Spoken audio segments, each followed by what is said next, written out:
The Gospel of our Lord Jesus Christ according to Matthew, chapter 15, beginning at the 29th verse. At that time Jesus walked by the Sea of Galilee, went up on the mountain and sat down there. Great crowds came to him, having with them the lame, the blind, the deformed, the mute, and many others.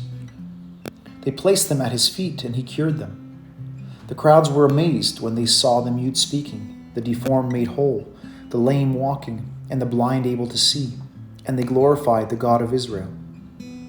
Jesus summoned his disciples and said, "My heart is moved with pity for the crowd, for they have been with me now for 3 days and have nothing to eat.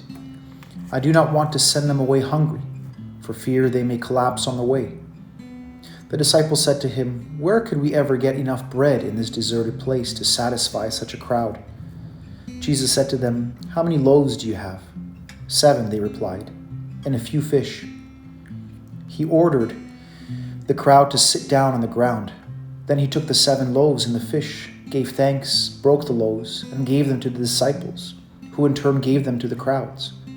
They all ate and were satisfied. They picked up the fragments left over, 7 baskets full.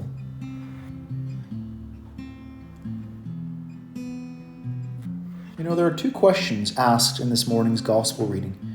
One is asked by the disciples, and the other is asked by Jesus. The question that the disciples ask, "Where could we get enough bread in this deserted place to feed such a crowd?" is a somewhat despairing question, or at least a defeatist question. It is a question that does not really have any hopes of an answer. The question that Jesus asks, "How many loaves have you?" is a much more focused question.